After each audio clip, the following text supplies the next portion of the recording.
Right, we unpack an eventful day of Test cricket at the Adelaide Oval in the Gavaskar Trophy on ESPN Cricinfo Match Day. The authority on batting in Australia is very much Cheteshwar Pujara, but he also knows that the pink ball presents a different challenge. Puji, 180 all out.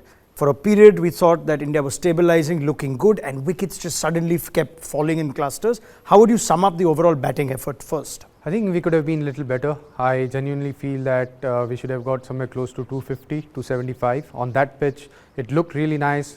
Look, we lost the first wicket on first ball, but after that, there was a partnership, and that was probably the best partnership of this innings. So, I felt that on that pitch, it did little bit, but as a batter, if you apply yourself, then you can still score runs. And we saw that even towards the end, despite losing wickets, we were able to score runs. So I felt that we could have been little better with the bat, and we should have posted somewhere close to 250. So what explains KL and Gill forming a partnership, looking good, and it almost seemed like the ball's not doing anything, and then suddenly things changed. Can you explain that? I think, look, their intent was really good. They were quite positive. They forced the bowlers to move their length because they were pitching it up. They drived really well, but they forced the Aussie bowlers to go back of length, and that's where I think we didn't tackle that back of length well, because most of the dismissals from our top order, apart from Yashasvi, KL got out to a ball which was rising a bit, Virat got out to a ball which was back of length. He wasn't decisive whether to play or leave that ball. And Gill got out to a fuller ball, but apart from that, I felt that even Rishabh got out to a ball which was back of length. So we didn't tackle the back of length ball well, which is the key, especially with the new ball, with the pink ball. And I felt that middle order could have batted a bit more better. So that back of length ball, the wickets that you mentioned, that one is something you think the batters were more erroneous of rather than the bowler picking up the wickets?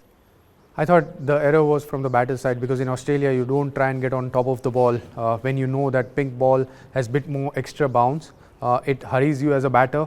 So even if you look at the mode of dismissals, most of the batters were on the move when they were facing that particular ball. So you have to be in a better position while facing those balls, which didn't happen on those occasions. And Gill on the other hand, I thought he looked the standout batter. He's just missed a full ball, is it fair to say? Yeah, it was, I think on a normal day he would hit that ball for a 4. He just had to go straighter rather than going across the line. I thought he wasn't expecting that length. That length surprised him, because if you look at the way Boland was bowling in that particular spell, that was the first fuller ball which he bowled, and Gill just missed it. Did you sense or notice at all that India not playing as much pink ball cricket was evident in the manner of their dismissals and a pattern of their innings? I would completely agree, because Australian team, they have played a lot of pink ball test matches, especially at that venue where their success has been a lot higher. I don't think they have lost a test match at Adelaide with the pink ball. So, their experience did play the part, and our batters hasn't played enough pink ball test match. So, yeah, I thought that not having enough experience played its part. Starc, the standout bowler with 6 wickets and 20 odd overs of India's innings with the ball, where there was great expectation for Bumrah to do the same, or if not get better. If you now comparatively analyze the bowling attacks, what did Starc get right today and what did India miss? I think his length. Early on, he knew that he had to hit the stumps. He got the ball to swing a bit more, and he pitched the ball up. And that's where, first ball, Yashasvi wasn't expecting that to, start that ball from outside leg stump, which ended up pitching on middle and leg, and it straightened. So I think the length was the key, and he varied his length really well, because with the new ball he got the success, but after that he also conceded few 4s.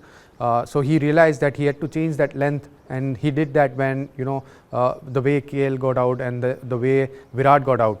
But even after that, the moment tailenders came in, not Ashwin can bat, but that ball was a superb ball, because Ashwin came in and the ball was around 25-30 overs old, but Starc could swing that ball. Yep. And he varied his length really well, because the key is to mix that length. You can't keep bowling fuller lengths, you can't keep bowling shorter lengths either, but you need to have that variation of hitting that 6 to 8 meters and then going between 4 to 6 meters. And India's bowlers didn't quite have the right lengths from what you saw?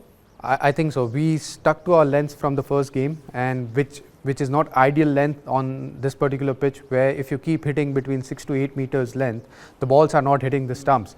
So you have to be a little fuller, line wise you have to be a little straighter, and we haven't been able to do that in this particular test match so far. When you talk about line, also a lot of balls that tested Rishabh Pant went away. Is there anything there about not being able to control the pink ball as well?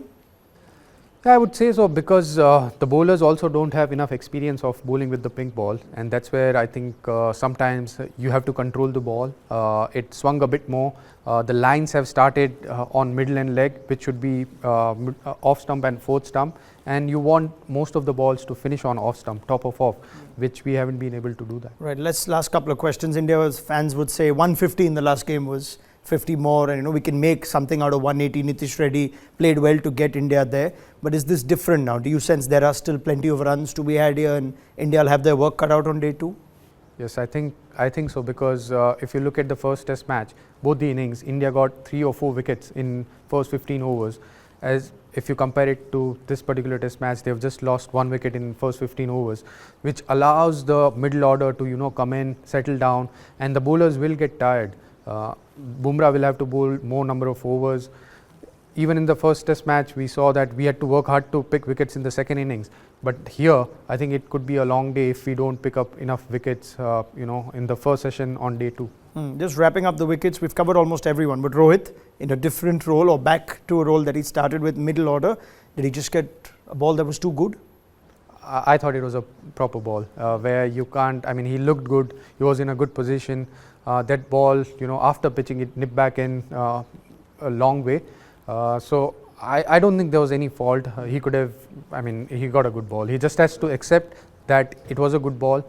He hasn't, we know that he hasn't been scoring a lot of runs, but it's about, having that one innings, and it could be the second innings. India made a curious selection call of R. Ashwin ahead of Washington Sundar.